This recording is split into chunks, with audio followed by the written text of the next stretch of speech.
This right here was the exact moment the NFL killed Robert Griffin III.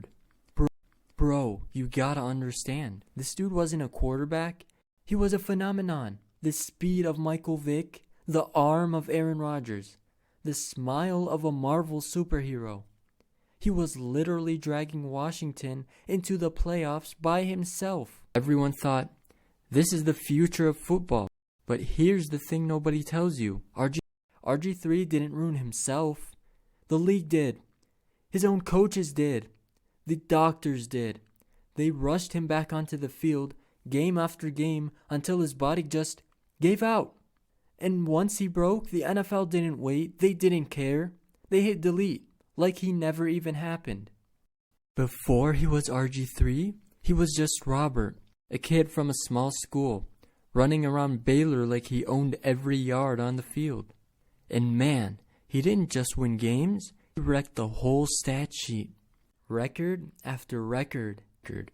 The Heisman? Yeah, he took that too. Everyone freaked out. He wasn't supposed to exist like this. Then the NFL saw him, and they lost their minds. 2012 draft night, he goes second overall, behind Andrew Luck, the safe pick. But RG3, he was chaos, and everyone felt it the second he stepped on that. His rookie season? Insane. 20 touchdowns, 5 picks, a Pro Bowl appearance, Offensive Rookie of the Year. He basically carried Washington on his back. The whole league was like, is this guy even real? But here's the problem nobody noticed yet.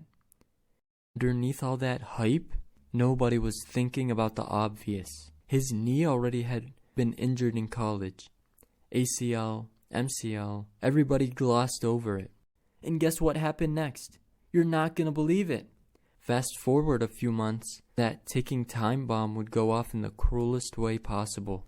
Okay, this is where it gets ugly. RG3 didn't destroy himself. He was set up to fail. ACL, MCL were already weak. But Washington? They shoved him back onto the field like nothing happened.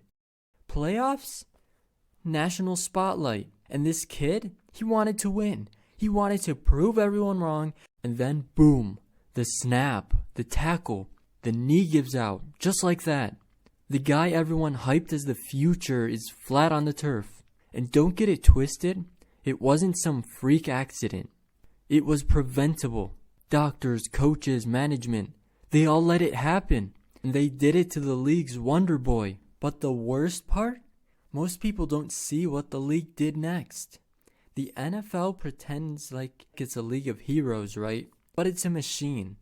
And when a piece breaks, it gets replaced. Fast. They didn't protect him. They moved on. Poor Robert left to pick up the pieces while everyone else acted like it never happened. Here's the thing about the NFL. It doesn't mourn. It doesn't wait. When a piece breaks, it gets replaced. From franchise savior to invincible backup in what felt like a blink. And the league moved on to the next future. Poor Robert left in the shadows, wondering how it all went wrong. And it's not like he quit or made dumb decisions, but the machine doesn't care. The NFL thrives on memory loss. Legends are temporary. Backups, they vanish. Think about it. The brightest stars get celebrated until they break. Then poof, the league moves on. RG3 wasn't just injured, he was erased. It's not just RG3, this happens over and over. Players flash bright, then they vanish. Today, RG3 still shows up, still talks, still laughs, still plays the game in a different way. But the NFL stage, empty for him. Acts like he never existed. And that's the cruelest part. Why do we forget him? Because the league wants us to. If we live in the past all the time, the NFL wouldn't be as good of a business as it is today. His name? Mostly forgotten. His highlights? Buried in memory. And that's the thing. The story isn't just about him. It's about all the players who flashed like meteors and vanished before anyone can blink. He was supposed to be unforgettable. Instead, he was erased.